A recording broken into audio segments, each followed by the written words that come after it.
Hello, everyone. Welcome to What Are Your Thoughts? Coming to you live from the Central Valley Talk. Today we have our special guest, Omar Huerta. How's it going? Good. How are you doing? Doing good, doing good, doing good.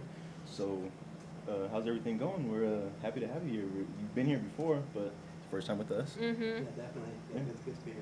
Right. Thank So, with the whole, how would you call it, quarantine 2.0, coronavirus 2.0, the whole lockdown again, how have you kind of had to adapt to that and kind of adjust to that the second time coming around?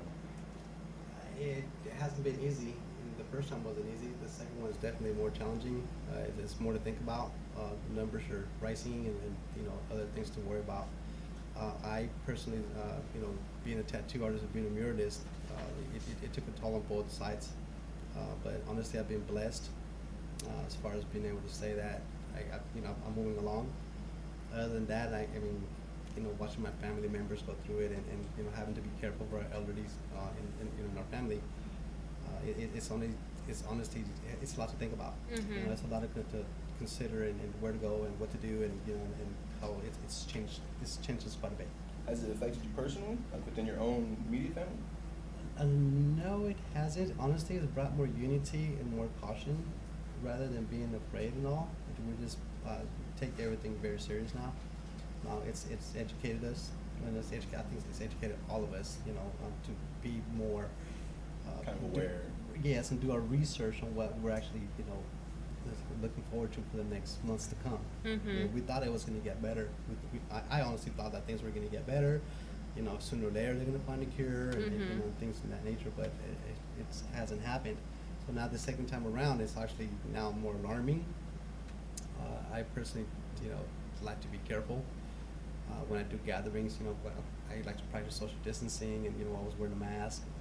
At first I'm not gonna lie, I had to kind of remind myself, Mm-hmm. because you get comfortable, so you kind of have Mhm. to adapt. You see everyone wearing a mask, okay, where's mine?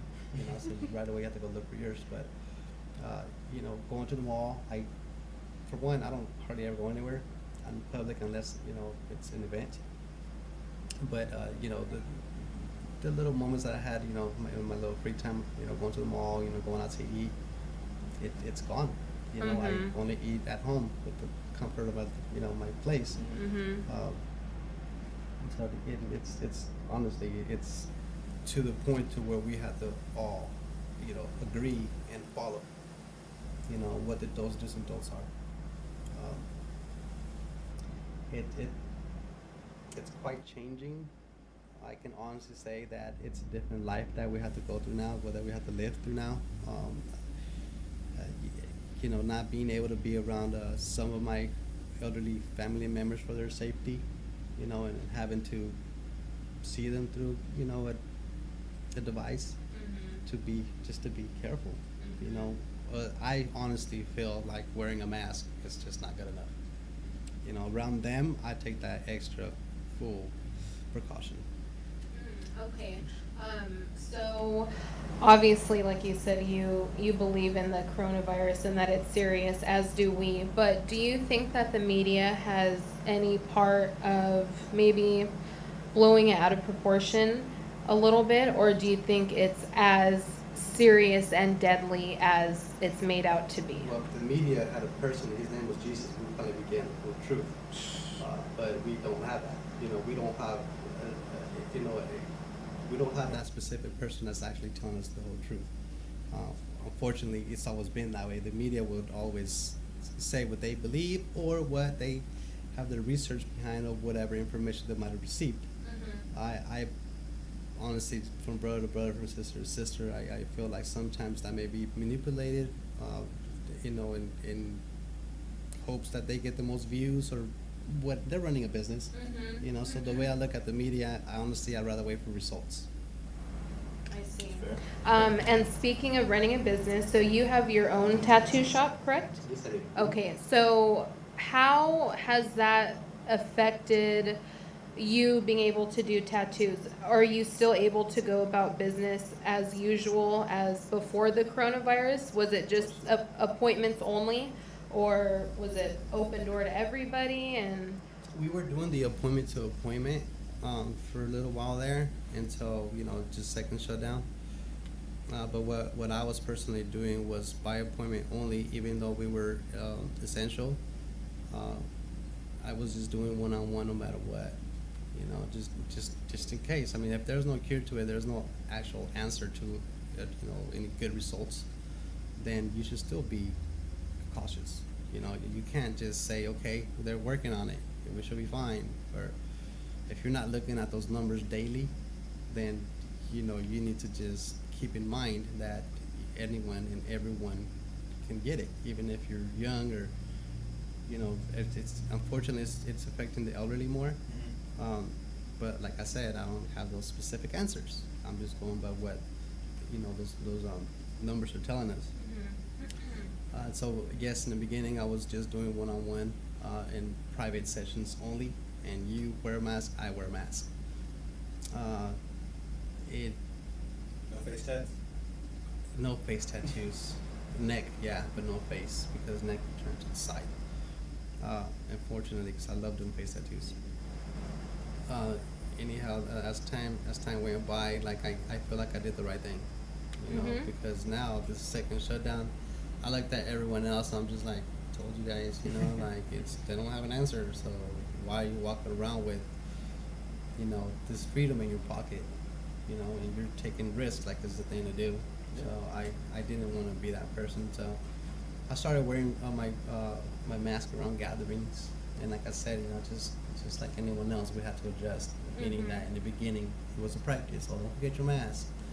But it got so serious when I personally started seeing, you know, some of my friends that, you know, were being infected by this virus, and you know, some of my clients that were rescheduling, and it just turned into, you know, I would look at my book and it started turning into a Holocaust where a lot of people wanted to get tattooed, and a lot of people had to reschedule, and a lot of people didn't know the answer to whether they should come in or not if they felt like, you know, up to some temperature that they didn't have the answer to. Their person going to get better or worse, so they just stayed home.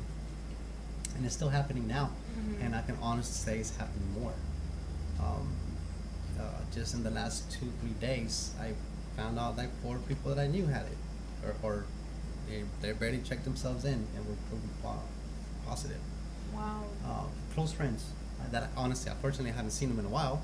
Okay. But they had their appointment booked for 4 months, because I stayed booked for at least 4 months, and they didn't want to take that chance. Right. They might have known someone, and that someone might have known someone. Right. So it's serious. You know, if you don't feel good at all, if you have a slight cough, that's good enough. You know, wait until see if this cough is going to be there for the next 3 days. If you're, you know, if you feel like the secondary day is not getting any better, go in. Don't take your time, you know, because it cures in 2 weeks approximately. Right. Okay, so why wait the 3rd, 4th day? You could be walking around 3 or 4 days, 5 days. Some people don't even feel it. Right. They're asymptomatic. Right. Last year, I believe I was in bed for, which it happens every year in December, weather change. Every year I get sick around the same time in December, in the beginning of December. This last year I was sick for about 6 days, and that was before the spread. Right. So, like I said earlier, we don't know when this started. You know, that's just television telling us some guy on a boat landed in San Francisco and they let him off. We don't know if it was before that. Right. We don't know if it's been here for years. Right. I don't know these scientists personally. I didn't grow up with them for me to actually take their words in consideration. And some Yeah. may say that it was made in a lab, and say that it's being used It's- for population control. That's So. all of those things have been said. Yes. Have you ever thought of it this way? Like it might be strategies. You know, for what? Like you said, you know, population control. For insurance reasons, it's only affecting the seniors. Why is it only affecting the seniors? Why? Because we don't want to give them Social Security anymore. And this is exactly what we talked about So let me- 2 episodes ago. Let me ask you Exactly this. that. Why don't you think people look at it from that? Why don't you think people look at it from that perspective? It's because we're not seeking true knowledge or true answers. You know, we're going by the newspaper. Sorry to say, I have buddies that work for the newspaper, and I have buddies that work for the media, and I have buddies, you know, that work all over in many different areas. But it's not them. You know, it's just like us. We can't blame them. We can't blame ourselves. It has to go straight from the source. Who's the source? If the source ain't Jesus, then I won't believe you. You know, I'd rather wait for, you know, actual results, or I'd rather wait for actual answers. Meaning from where? From the medical field. The medical field is not going to sit there and lie for the profession. They're going to tell you exactly what happened. I feel like I lean more towards what they have to say. Scientists could be paid for it. Could be someone that's working against us. Could be somebody that's working for us. Because that was also said too, that there was a scientist that discovered the cure, and he, within the next day, died. Okay, so it's just, who knows what to believe. You know, what I do know is that it's spreading. What I do know that it's affecting the elderly. What I do know is that we have to be careful. What I will do is not be afraid, but be cautious. Because, two, it's not helping our economic system at all. Right. You know, and now we're giving a secondary stimulus check that, unfortunate to say too, some of the people that, you know, didn't really even want to go to work are the same ones that are going to help us cripple. You know, people are getting a little too comfortable with those checks and put them on Instagram and about this and about that, and I haven't worked, and you know, and I'm chilling, I'm smoking, I'm drinking. Guess what? Now we're gonna have an alcoholic problem, or you know, or other when all this goes away, I feel like we're gonna have to deal with new issues because people got comfortable at home and forgot how to work, or now they don't want to go to work, and now we're gonna have, you know, less employees. So before we get off the whole coronavirus, we don't want to talk about this for the whole hour, but we're like, prior to this kind of jumping off, did you foresee it happening like this, or did you kind of just like, I'm gonna go with the flow, I'm gonna let things happen as they may, in terms of everything shutting down? I saw a video from China. Oh, okay. It was horrible. There was this movie with Al Pacino. I believe it was an older movie. There was a scene, Constantine. Okay. I think it was it was with him. There was a scene that it was, you know, it's an underground scene, and it was people just screaming, and it was just horrible to hear. Well, I felt the same way when I saw this video in China. How early did you see that video? It was right when it happened. It was right when we were told that, you know, it was coming from China. And within, you know, 2-3 days later, one of them arrived here in San Francisco. I'm sorry to say it, but that guy should have never got off. We would have been a lot more careful to just take him somewhere where we can help him, but I don't know what happened. It spread. So we didn't do the right thing as far as that goes. I took it serious, and I think I'm going to continue to take it serious. You know, that's the best thing we could do for now, you know. So kind of moving backward, just go back to the origins of Super. First off, how did you get that name? Yeah. I was a 7-year-old kid next to us, another 7-year-old kid in elementary school. He went by the name of Spawn. He did a lot of Spawn drawing. Yeah, he did a lot of Spawn drawings. I kind of found something to do. I don't mean to interrupt, but you know Daylight? No. The rapper, he has a Spawn tattoo on his face. You should check him out. Oh, okay, really? Yeah. Well, how is it? It's like on his whole face? Yeah, the Spawn logo, or the same face that Spawn has, it's on his face. Oh, I'm about to look that up. Yeah. I'm about to look that up and copy it. Daylight, Daylyt. Daylight. Yeah. So he was always drawing, and I too was at the time a pitcher, and kind of always had a thing for art, but didn't know how to go about it yet. I was in support of my teacher, Mr. Miller, my math teacher. Shout out. And yes, shout out to him. He saw that I had a passion for it and kind of like pushed me towards this kid, like, hey, check him out, and would like help me to get more than 3 books from the library, which were the in steps sketching books. I picked up on Superman as an idea of what he was doing. Like, I should draw comic characters. That's what everyone likes. Okay. I tried it out, loved it, never let it go. So this kid one day was like, hey, we should call you Superman because we call him Spawn. I'm not a man yet, but I'll take Super. Super? That's pretty I cool. like And I like the that, honesty too. I like the yeah, honesty. Was there any little battles you guys would have? Between No, okay. we became buddies. Cool. We became buddies, and he was doing his thing, and I was doing mine. And eventually, he started selling his for $1. I wasn't as good as him. I was selling mine for $0.25. And, you know, we'd buy each other pencils and play pencil wars. And I don't know if you know like that, but that's a long time ago. So at 7 years old, what elementary school were you at? A bike in elementary school. Oh, shout out to the okay, Clovis. okay. Clovis. So- Do you have any fond memories of that? I have a lot of memories there. Okay. Yeah. What your favorite memory at biking?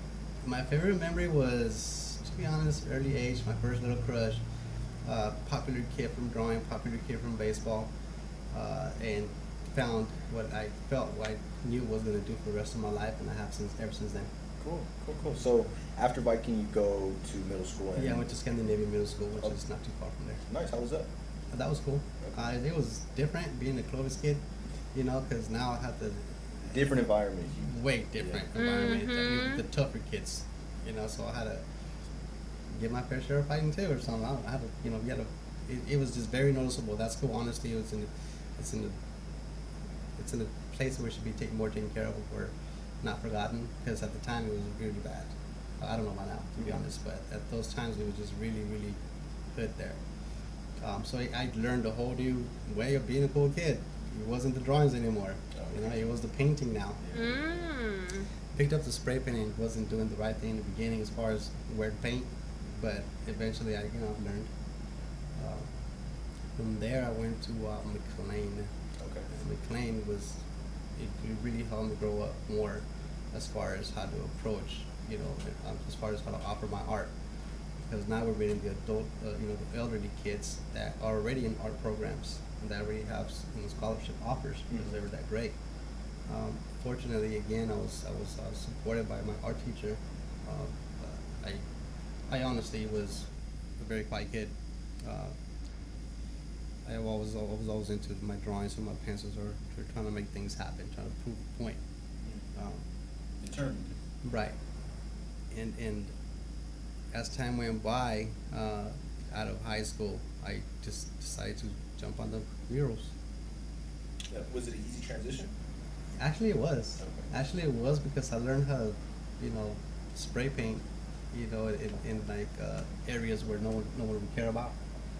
So by the time I got into the actual mural scene, or my first canvas, which was Turner Elementary School, which is also on Peach and Olive area, I got there. I was doing an after school program, and the principal there was like, "Hey, we're gonna get you guys some funding, and you guys paint the wall, and make it make others help."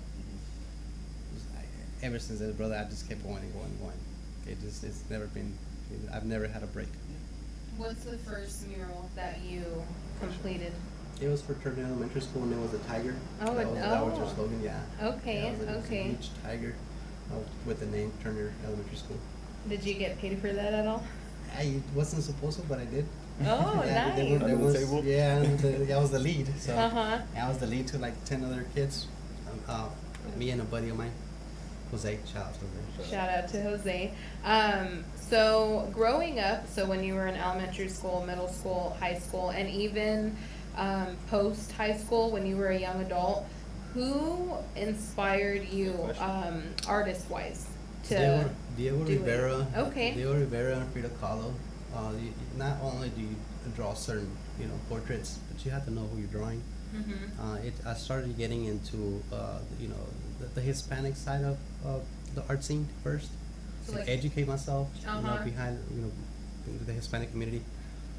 Then I started getting into history, Okay. and I started to seek others, which was Martin Luther King and Che Guevara, and I just went all over the place because I wanted to know who I was painting, so that when someone asked me, "Hey, why?" and it would be because, this one's because I felt the human rights. This one was because he's one of the first founders in murals in Mexico, Uh-huh. and someone that actually traveled all over the world with his art. So I kind of saw myself, related myself to him, on where I wanted to go, Oh, that's great. which was like museums and parks and Mhm. just huge murals. Period. Okay, so after the Turner mural, what's the next one that you did after that? I did a lot. Honestly, I was, I was only 14, 15, when I started to go around the city and actually asking liquor stores and, antique stores and, the smaller business, to be Mhm. honest, which I saw more opportunities there. I saw that they would allow me to because they needed to change anyhow, so it worked good for the both of us. Mhm. I did quite a few, even though I was only a kid. A lot of them would like the fact that I had, such potential or, such drive, that they were just spontaneous about it. They were just like, yeah, you know what, go ahead. We're gonna go get you some paint right now. And, Yeah. you're pretty good, so go for it. That's cool. And that helped me. Mhm. That helped me. I felt like I had support. Uh-huh. And at the same time, I was making a little bit of money here and there. As time went by, I started to see that I was only touching one side of Fresno, so I started to look at the bigger image. And I gotta go back to the east side. And I gotta go back to the north side now. Oh, I wanna go to downtown now. So it's a ladder that I learned Mhm. as a kid, on meeting the right people and, and having myself involved with the community as well. So I pretty much found a way to be a part of, not only to just paint and share my art, but it eventually developed a person or an adult that wanted to be a part of this community. So before we get out of high school, it seemed like you had a recurring theme of people helping you along the way. Do you feel lucky and blessed for that? No, bro, I was really blessed. Yeah. The person that was buying my spray cans that I wasn't supposed to was my mom. Yeah, she would be like, "Oh, hey, mijo, we're gonna go buy some spray paint and some markers right now. And you wanna go paint a train? Go paint a train." Yeah. Because she saw the talent. She Uh-huh. saw that eventually one day this kid would grow. If I were to see my kid doing that now, which they do. They're starting to write all over my kitchen. But yeah, I see the same thing with my kids that my mom saw with me, because she was honestly not. I mean, kids around in this era, or this time, it was where it was bad to buy a marker if you weren't 18. You couldn't buy a spray can. Your parent had to buy it for you. And my mom knew that I wasn't honestly using it, in the right places and times, riding on the buses, riding on the freeways, riding on all kinds of stuff. So yes, she would worry, but at the same time, she wanted to help and not shut a dream down that she saw, that I had since I was, a kid. Mhm. So she was my main support. Shout out. Huge Yeah, shout out to my mom. She was like honestly the lady that I'm honestly thankful for, because she didn't care, she would go out of her way. Like when I was doing good in school, of course, and things like that. Like I was doing good at home, and she saw that I was at 16 getting paid by business owners to paint murals. So Dang, she would pretty good. Yeah, so I would literally go on a backpack on a bike, with a backpack on a bike, going across town. I got to be there by 10 a.m. I got That's to paint hustling. this That's mural. hustling right there. And so yeah, her and my art teacher from McLean, and then I started to meet nonprofit organizations and got involved with the Boys and Girls Club, and they, honestly, it was somebody I honestly was doing both. Was doing it, streetwise, and was being educational about it. I don't know how that happened, but I love both. They were both an opportunity to me. Mhm. So I had to hang the jersey down the road. I couldn't be doing that anymore. Got I retired. can't. Well, yeah, it's because you have to be careful on how you present a message, or Right. how if you want other kids to pick up on. Mhm. You can't just be like, I would like them to skip the 25 years that I did of street illegal activities, and as far as not getting permission and stuff like that to do actual projects. So if I can help them skip all that time, that would be great, because you could utilize all that time on your skill. Mhm. You mentioned some of the more risky times that you had coming up. Has there been any moments where you're like, damn, like I really gotta cool out, or? Yeah, I was getting chased after the city wasn't happy with me at the time. Were they seeing it as, oh, this dude just tagging up, or? It was just everywhere. Okay. It was just everywhere. I was, you name it. You got on the bus, you for sure see my name. You got on the freeway, you for sure see my name. You see the billboards, and anywhere I was. The weekends was like, Saturday and Sunday was the 2 days that I would full on dedicate, and I'm talking about 12 hours straight and just going everywhere. Dang, wow. Catching out. I actually had a map of where all the Fresno Air Express buses went, Mhm. and I would make like little missions. Detailed. Yeah, detailed missions with Sharpies, different color Sharpies. Okay, this weekend I'm gonna go this way. The next week I'm gonna go that way. So you get good at it. You know, you get good at what you do, and even if it's good or bad, when you put something into practice that way, you know what the goal is, and the goal is for me to spread my name. That's what every graffiti artist, goal is, to spread their name out. So 16, 17, 18, you're out of high school now. What are you thinking? Is college on your mind, or are you thinking, let me just put all my effort into street? I was doing both for a long time. It didn't hit me yet. Like I was still a teenager, so I wasn't an adult yet. I didn't start to give it a thought all the way until I was like, 30. I am now 41. Until I was 30, and I started taking it more serious. I felt like it was getting there. I'm getting older, and I'm more focused on my skills anyhow than to go out there and just put my name up. By the time I got to like 35, I was already slowing down on it, and then I started to get involved with the community, and I saw that more positive. I felt like I already had grown up, and before I knew it, like it was just time to just be an adult now, and how you're going to teach others, and how you're going to help support. I also had started doing tutoring for elementary schools. Oh, okay. So I would be hired by the school to paint a mural for them, and at the same time I was tutoring the kids, so I'm making them a part of it. What did you tutor them in, the students? Steps in art, different steps in how to paint a mural, how to go about it, how to approach it, and what to do as far as like making sure that you're doing the right thing, like you're not doing it out, you're not getting out of hand, and you're doing good in school, and you're in communication with whatever art school teacher is there, and if there's an art school program or something that you can get yourself into. So I really encourage them, to go that route. Now that all this hit, honestly, I had huge plans, to do a bus tour around Fresno for all my murals. My goal was to reach 100 murals. Some of my friends were telling me that I should do it already, so I started to seek into it to see how I was going to go about it. And my goal was to, right when I painted the first 50, I was going to do that. I already had the schools, a list of the schools that was going to do that with me, but unfortunately we can't right now. Because of what's going on Right. now, right? Mm-hmm. Wow, that is so cool. A bus tour. Yes, a bus tour mural of 5 different high schools at a time. So 5 different schools. Sorry, it could be junior high. It could be. Well, my goal or what I was aiming at was 2 high schools, 2 junior highs, and then 1 middle school. 1 elementary school. Are you able to do like Fresno City or Fresno State? It was gonna get there. Okay. Yeah, but I was aiming at maybe teaching a mural class. Oh, yeah. Really cool. Okay. And honestly, all of these, I wasn't going to be, say this is where I'm going to end up at. Everything was all like, I wanted to touch as much as I can and spread as much as I can. So it was something that I was putting into practice in hopes that we continue doing this. So it could be me, it could be someone else. I could be opening up doors, or I could be the main lead. I don't know. I was just trying to see how we can, spread some more art.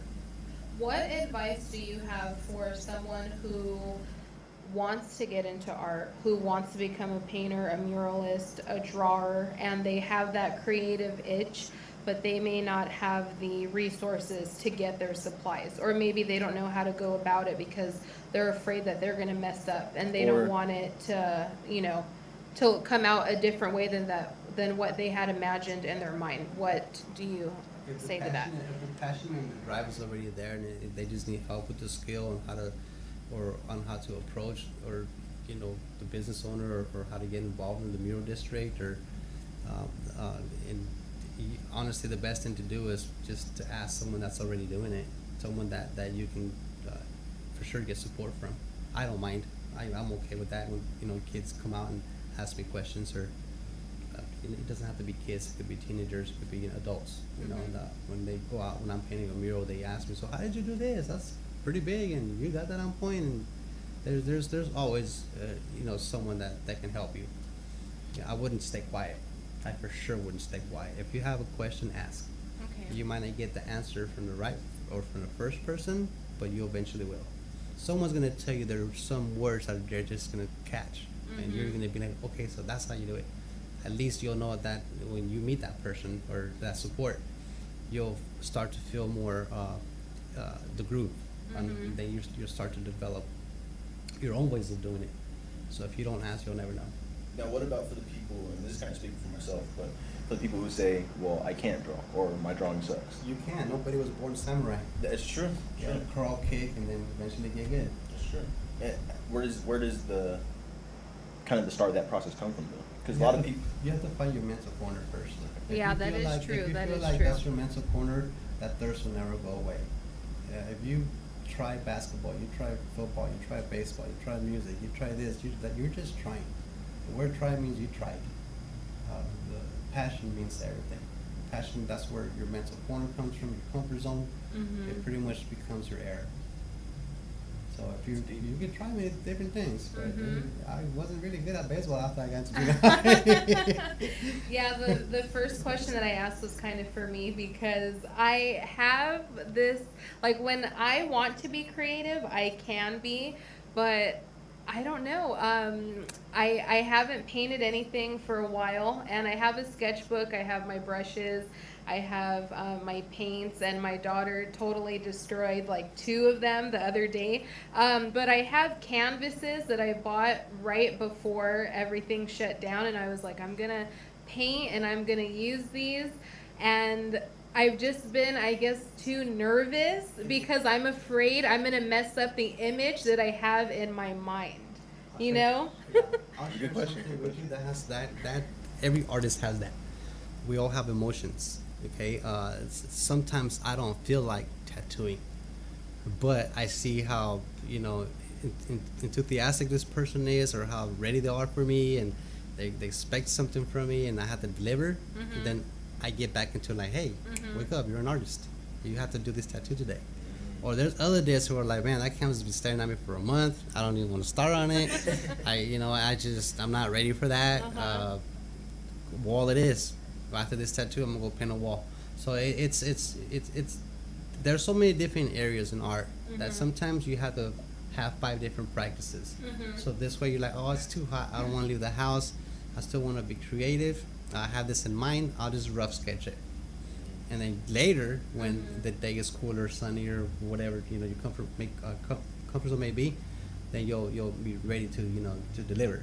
But being an artist, we go through a lot of different emotions. Sometimes I get like some of the murals that I'm painting now, they're really emotional for me on a personal level. Like I don't really open up to other people about it because it's kind of it's just me.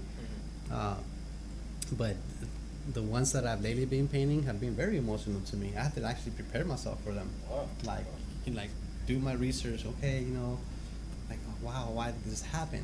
And then go, with that emotion and feel the passion for what I do, and at the same time deal with my emotions and deliver it that way. I feel like a lot of the times that's why the facial expressions of my portraits reflect not just theirs, but also mine. Okay, and that was actually what I wanted to get into next. So your latest mural is Vanessa Guillen. So may she rest in peace, yes. And it's a beautiful piece.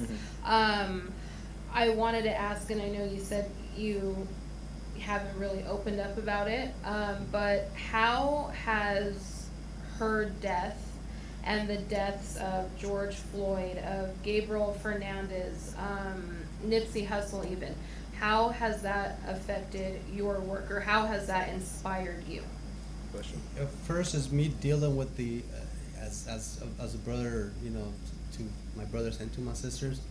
It all of them, I can honestly say, was something that it's within me as far as how I feel about an evil world, and how can someone be so cruel, because all 3 of their murders were just something that we can't personally criticize or know in details why they did these things or who these people were at this moment of their lives or what depressions they were going through.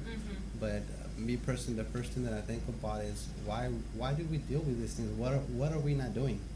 that these tragedies are happening back to back. I mean, this just now happened with George Floyd, and now we have other cases, and it's like we're protesting, we're asking for justice, and we're coming together to make all of these protests happen, and we want to be heard, and all of these emotions is just with all the tragedies that have been happening in my latest murals.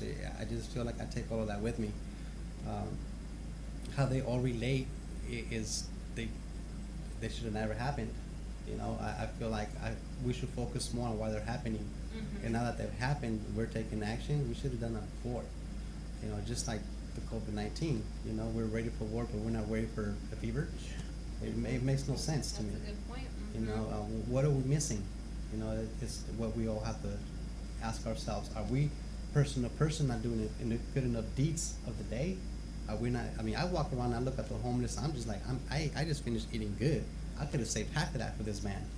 Not justifying or not being, judgmental why he put himself in that situation, or if he comes from, different generations where, he's had to deal with this, Right. or doesn't know any different.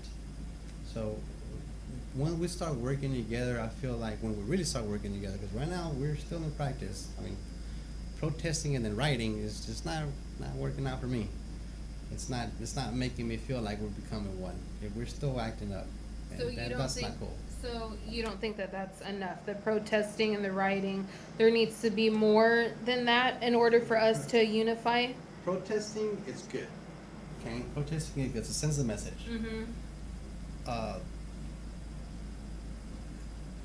Being in touch with our allies or becoming one with those in the office should be our goal, or educating ourselves to get in the office. Because if you really look at it this way, you're protesting in front of an office. This person's working. They're looking down on you in their office. Are they coming down there to offer you water while you're protesting? Are they asking you, hey, do you guys need something? No, they're in the office. So yes, they're watching, but is that good enough? Right. It's not good enough at all. Stepping into the office, and being properly received, like, hey, how you doing? How was your day? I've seen you outside. I want you to come in here. Like, let me hear you out. That's helping. If all of these incidents are still continuing to happen, it means that we're not being heard enough yet. Right. Protests are good. Don't get me wrong. They are. Rioting is not. We all know that. How are you gonna destroy, a small business that this man worked 30 years for to watch it burn in 30 minutes? That just doesn't balance out to me. That's not the way to do it. You don't destroy something that we all trying to, build. Right.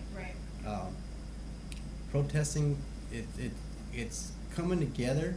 It's voicing out and letting all that we have inner, we're releasing that anger, that frustration through unity, and because we want to be heard. We're all asking for the same thing, which is justice. But I feel like there's something stronger that we're missing that we can't figure out. Like, what do we do? Do we start educating ourselves so the system can hear us a little bit more to get in the office? Because being outside, working 9 to 5, protesting while somebody's watching us in the office and not doing anything about it, obviously not even offer us water, or literally saying, okay, yes, we're gonna welcome you inside of the city hall. What are you doing outside? Come inside so we can hear you. Do you think that Fresno City Council, that any of them are doing a good enough job in, I guess, being our allies when it comes to having our voices heard? Some, not all. I would say 4 out of 10. Do you think Jerry Dyer, with him coming into office, in January, do you think he is going to make things better, or do you think that his presence is going to make things worse? I mean, Jerry Dyer is a very powerful man. We all know that. He does have a say-so in our community. He has done a lot of great things for our community. But once again, going back to us being human, we'll never know the truth of them. We can only wait to see what those actions may be, what good he may do. Just like every time we have a new precedent. I will not sit here towards anyone and say, I don't know about this man. You don't ever know when someone's going to have a change of heart if they're not doing that already. So talking ahead of the game on him, I wouldn't do. It wouldn't be right. he's human. Mhm. I'm human. I've made some mistakes and made some changes. I'm not sure if he's made a lot of mistakes or how many he's made. I'm not focused on that. I'm Mhm. focused on answers. Like, what are you really going to do for our community? I will help with, however I can and support that. Mhm.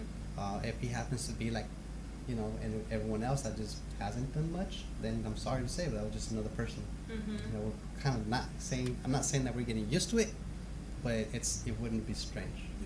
I'm curious, when you do your murals, do you have anybody mess with you? Like, are there any cops that try to Yeah, shut it good question. down, or just anybody in general? It's never happened, no. Oh. I actually made some buddies. There's some cop buddies, that now are very supportive and follow my Instagram, and they'll recognize me when I see them, and Mhm. there's been numerous times actually where I'm there, 'cause I paint at night. There's been numerous times where, our fellow police officers would, do circles around me first to see if I run, to see what I'm doing, or just, before they approach Yeah, the scene, yeah. they have to Uh-huh. know kind of pretty much, how to go about it. Yeah. So they'll do their rounds. They'll come back and be like, "Hey man, you're still here. We've been watching you for 3 hours. I've been watching you too, bud. You're the one with the red lights." But no, they actually look out for me. In the beginning, it's a little challenging for them, I'm sure, because of all the face tattoos and things like that. But then I'll start to talk to them, about what I'm doing and what I'm trying to do. How the things that I'm a part of and where I want to go. Mhm. They'll sit there and talk to me. Some of them actually have offered me tacos because they're in their lunch, and have offered me, their support as far as that we're going to be doing rounds to make sure you're okay, kind of thing. Mhm. And they'll ask me, just the other day when I was painting George Floyd, there was a security guy there with me until 5 in the morning. Wow. And I was appreciative of that. I feel safe. Mhm. Not gonna lie, it's right in downtown. I don't know which one of these guys did the wrong thing, and they running around wild. So I personally don't do that kind of stuff. So being so personal from that kind of lifestyle, and to having someone there to take care of you, that doesn't necessarily care less about what you're doing. He's doing his job. As long as you're not breaking into a building, he can just go on about his thing. Yeah. But no, he actually sat there and be like, "No man, we're gonna take care of you, man. This is the health department. Some folks here know about you, so they called me to make sure you're okay." That's cool. So I can appreciate that. Mhm. It's good to know that there's still cops out there that actually Mhm. care. They're not just tattoos. Lock them up. Right, right. We're a little sensitive right now, brother. Honestly, there's a lot of cops that care. There's a lot of we're going back to being the humankind, the human heart. The emotions of a human and the differences of humans. By me saying we're being sensitive, we're jumping into conclusion saying everyone's all bad. And that's not the way I go about it. If we want to do something about something, like Jerry Dyer, by all means, brother, surprise me, make a change. Yeah. And if that doesn't happen, then we'll keep looking until someone does. Unfortunately, we can't put our thoughts and ideas and in all of these into one person Yeah. and hope that they listen to us. That's not going to happen. That's going to be hard. So I know I'm a little hard too. But we for sure have to have an open heart. Yeah. And stop saying everyone's bad, because that's not the case. That's just like if it falls down on me, like, oh, you're not a good mural artist because you use a spray can and you use that same spray can to vandalize the city. That's not true, because I just went the wrong way about it. Right. So before we step off the murals on the walls and the art on the walls, is there any a piece of art from yourself, maybe whether it be a mural or just something you do on your own time, that you have a serious attachment to, or you consider one of your favorites, or your favorite? I wish I had 30 hours in this day, because my 24 hours ain't working. So when I do have that 1 hour or two, it'd be with my kids, or I'll literally just sit there and game plan. Okay. Like I don't watch, sorry to say, but I don't watch TV at all. Okay. I only watch TV when I'm a part of it. Other than that, no football, no basketball, no Jerry, no Netflix, no none of that. Okay. I literally sit in my kitchen with a pencil and a pad and plot Wow. what my next moves are going to be. Wow, good. That's- dedication. yeah, for real, Yeah, for real. wow. I don't do anything else. So Wow. now let's talk about the art on your body. Where does the inspiration come from behind that? Because you're blasted. I think it was probably the Incas, bro. I think it's still in the genes or something. I like that. I like that. I like that. I mean, we've been doing this for Yeah. thousands of years. It hasn't been accepted by society. Yeah. Where we were in the jungles, they were in the concrete. So I feel like it's within. Okay. I don't feel like I decided to mock or I'm not Paying homage. right. Like I feel like it was already in the heart of an artist, and to eventually touch different areas of art. So when I personally picked up the tattoo machine, I fell in love with it, just like I did when I was 7 years old with a mechanical pencil. It was the same passion. Were you already practicing doing tattoos back then too? Like when you were 7? No, this was like 10 years ago, barely. Really? This was like 10 years ago, I was painting a tattoo shop over on McKinley on Fresno Street by the name of Bulletproof. Shout out to Risky. And I was painting a mural. I was painting a mural over on Last Week on the Quota, which is a Great American Car Wash, and it was a Veterans Association project that I was doing, for painting the local veterans. Mm-hmm. I was there for a while, so he was inviting me for like a whole year to go to his tattoo shop and paint something for him. So I finally did. And when I finished the mural that night, they were like, "Hey, bro, you should get into tattoos, man. You have a real steady hand. You already have the art in you. You just have to learn the tool." Right, yeah. So I was like, "Okay, I'll try." They set me up right then and there and said, "Your appointment is 30 minutes. Get ready." And I'm like, "Bro, I don't even know how to set up the needle and everything. But we're gonna help you with that." Oh, So they were my challenging to see what I was gonna gosh, say. But I took yeah. that challenge on, knowing that it was just a tool. Eventually, I did pretty good because I got hired right then and there. On the spot. So yeah, I got hired on the spot, and I kept going. I got offered, to be there, after, because I was at the time I was own my own mural business, so I was just doing that. So I split my days. Murals in the daytime and tattoos in the nighttime. I honestly never let it off. I just kept going and going and going. And once you get your mind set into something, once you want to reach something, like all you can do is practice and keep your mind and your hand warm to whatever you're getting yourself into. Right. If not, it's just like anything else. You're gonna try. It's not gonna happen. But till this day, man, I don't know which way to go. If I ever had to quit some, I would think I had to quit everything. Can you Because compare? Wow. I couldn't pick. I don't think I would be able to pick. Wow. Can you compare the difficulty between muraling and tattoos?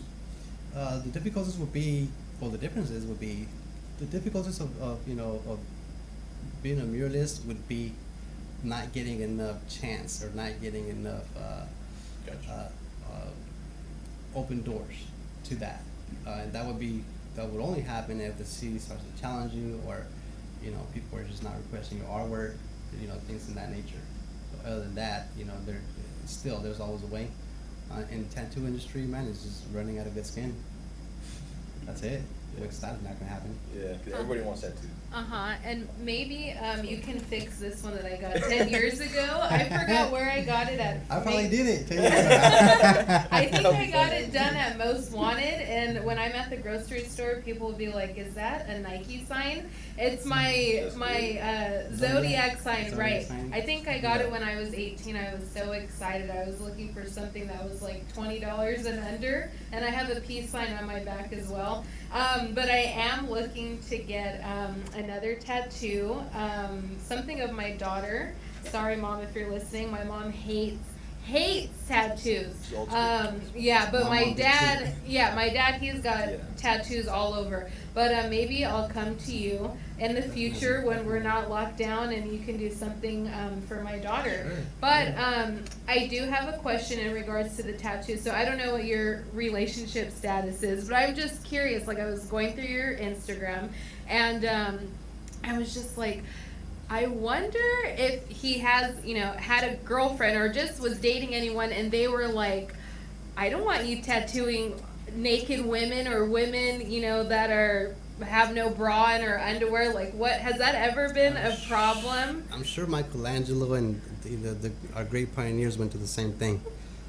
The best thing that I can say is we've all once have heard that the woman's figure is an art form, correct? Yeah. Well, I'm the artist that decorates it. So if they're not comfortable with that, they're not comfortable with themselves. Okay. So I've never really touched that conversation, or if I have, I've always made that clear. Like, it's just, me being creative, and Uh-huh. if you go against my creativity of me painting, because it doesn't have to be with tattoos. It could be, because I've done a lot of provocative tattoos, Mhm. and I get a lot of requests from it. I can honestly say 90% of my clients are women. Okay. I didn't make that happen. Yeah. You know, it happens on its own. Right, There's, right. Just like there's traditional tattoo artists. Yeah. You know, in new school, old school realism. There's Mhm. there's you know there's it's everyone's taste. So if I have a good hand for a certain area, then that's what it is. I guess too that may have to do with me giving my full efforts onto having good line work, which I feel like is the initiation of a good tattoo to come, and then being illustrative, which I already have with my artistic side. If you know, if there's another tattoo artist out there going with that issue, I would honestly say, you know, that you have to make a choice if you want to be, you know, in the living room with your girlfriend arguing about what's next, because that sounds like No, thank you. that sounds like it can happen, Yeah. not just with that area. Right. Now you can't see that girl. Now you Yeah, can't even look at yeah. women. Now you can't do this. Now it just no, don't. You gotta make that stop right then and there. Draw that line. Like, I'm gonna go to work, and if you make a joke behind it, it'll probably help. Yeah, yeah. Okay, Break babe, the I'm ice a going to little. work. I'm gonna go tattoo this gray butt right now.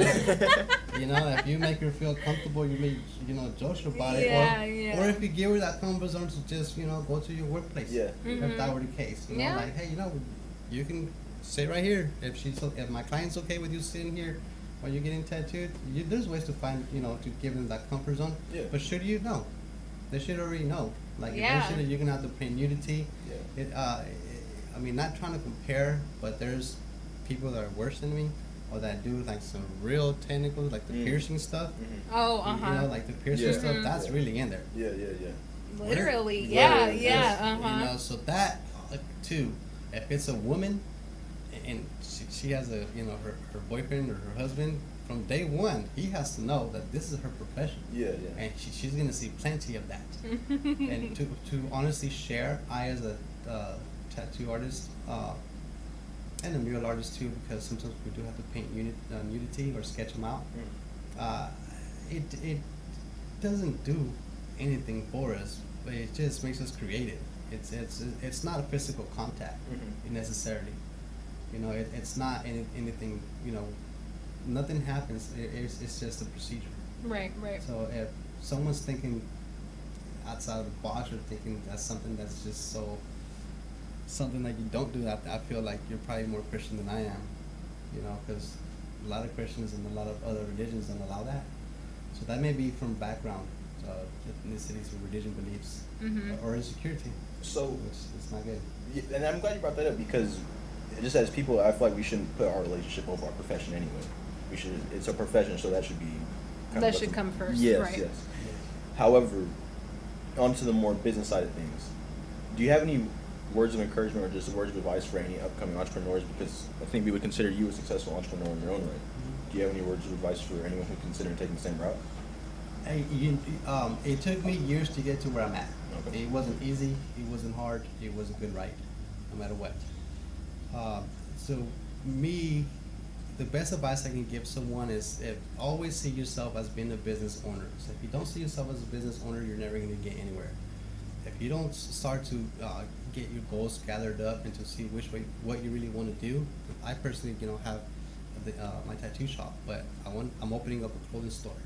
I want to open up another tattoo shop. I want to open up, you know, a gift store. So if you don't start to see yourself as a businessman, period, you're not going to get anywhere.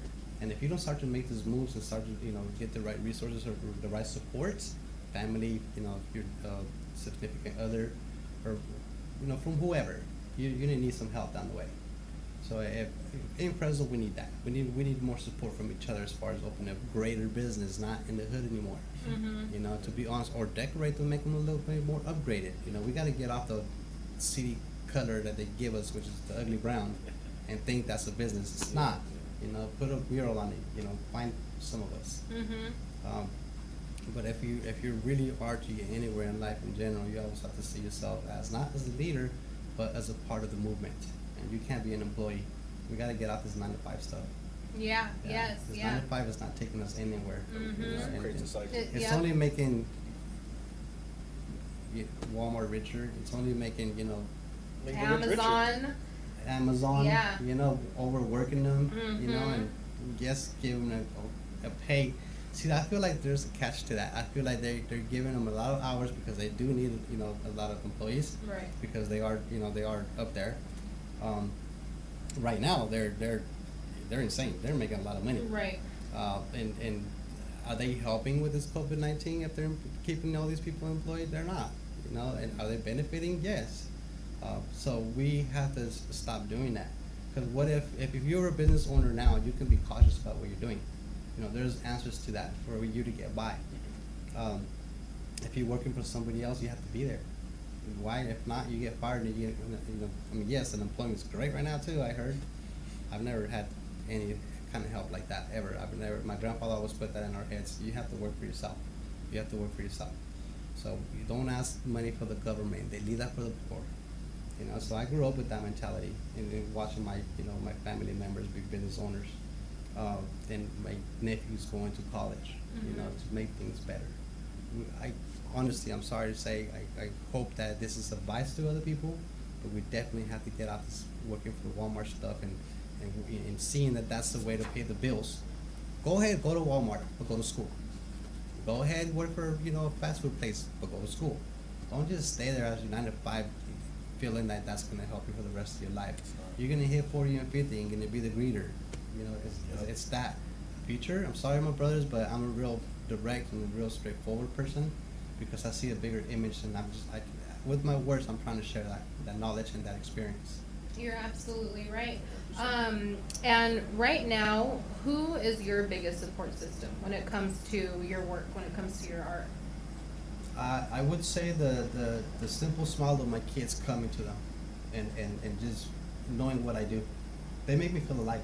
You know, one day when if you guys aren't parents, you get it's different. It brings you back. It brings you back to it brings you back. You actually, we know we breathe, but they bring the scent to it. You know, if that makes sense. Like you feel a good breeze from their little souls and little spirits of how they work. Yeah. And how you're the parent, and then how that's your legacy, and you know those are going to be, you know, what's left of you. And you know, for kids to come, you know, and for us, for our families. Me just simply watching them, you know, pick up a brush and say, "Daddy, we're gonna paint today, or we're gonna tattoo today." Oh. Okay, we're gonna paint today. Okay, Daddy, come on, I'm gonna help you right now. Now you do. And they're always asking me to paint. I think I'm gonna have to. Marshmallow Man, which is the DJ guy. Yeah. Real popular right now. I didn't know about him until someone else brought him up to me. And then I started seeing my son. That, he wants marshmallow shirts, marshmallow backpack, marshmallow this, marshmallow that. So I guess we have a marshmallow mural coming up real soon. Cool. Okay, and that was my next question. What is your next mural that you are working on or have in mind? You know, more for now, more support in hopes that we get justice. Most of my murals now, at first I was doing inspirational murals as far as for musicians. And now I feel like I'm in between the movement. I feel like it's my responsibility to help and support and to be there. So what I'm doing now is sharing all of our emotions, put them on the wall in hopes to bring unity. And every other city is doing the same thing. It's working out for them. You know, the whole painting the Black Lives Matter from the City Hall. You know, with shout out to J.K. Rich, Dulce up front as well for making these things happen. So now I feel like for a little while I'm going to be a part of my community, and I take requests from them too. You know, like they'll call me and be like, "Yo, you know, this and that happened to this person. You know, it'd be great if you helped us voice our, you know, our opinion or ask for our justice to a mural. Yeah. Thanks to you, you know, we can make that happen." That's So awesome. right now I'm doing nothing but community support. That's awesome. That's good. What's Yeah. next? I honestly don't know. I have 8 potential murals coming up pretty soon. Oh wow. But four are going to be really great. We're working on them right now. I don't want to say which one I'm going to do because we don't have the answers to them yet. There's funding throughout all these years that I've been painting all these murals. Honestly, I was doing them, like the donated ones, I was doing them out of my pocket. Oh wow. No one was helping me, but now I'm starting to get receive donations. Actually, I'm barely gonna start taking donations. I'm not one to ask for anything. If I believe in a movement, if I believe I'm gonna support in some sort of way, I'm gonna do it by myself. So I wasn't asking anyone. People always offer me donations, but actually people will bring me, and would just shake my hand and just give me $100 bills, and I'll be like, no, bro, like it's I got it, But now I feel like I've said no too much.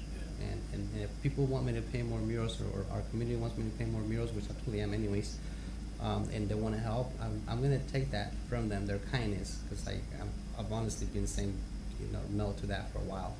And I'm starting to be looked at different, like, what, you don't want my money? Some of them look at me like, Yeah, like I better take it before I graffiti your wall, bro. But yeah, no, I am actually, and that, right now, I'm at murals, I'm taking donations to feed the homeless. Okay. So I've always wanted to feed the homeless ever since I was a kid. I always had a passion for it, I just never did anything about it. It's not too late yet, I'm only 40, No, I probably it's still not. have another 40 years in me. 100 But years. yeah, okay, I already have no doubt, bro. But I barely recently, like 3 weeks ago, started, put that out there. It's doing pretty good. Okay. I'm aiming at, I already have the name, but we all have goals. One of my goals right now also is to build a nonprofit organization that's going to feed the homeless. So that's something else that I'm working on right now. That is Yeah, great. we look Yeah, forward to yeah. that. I definitely want to know more about that. Yeah, well, we have an Abidjo this Saturday for Vanessa. Mm-hmm. And there I'm going to be taking donations for the homeless. It could be canned food, it could be what I personally did. This is how it started. Okay. It started from me cleaning out my house and saying, you know what, like, okay, you talk about you want to feed people, you talk about you feel bad for them, you talk about you want to do something. So I literally sat there all day and just took everything, like all the old clothes, all the clothes that I didn't want, and including some of my good clothes, because I started like feeling so emotional about it when I was doing it. And then I'm just like, okay, you're giving them that? Like, no, throw some of the Yeah. stuff that you really like, Yeah. to see if you really feel Yeah. about, have an open heart Yeah. for them. Wow. So I literally closed my eyes and just grabbed a handful. Ready?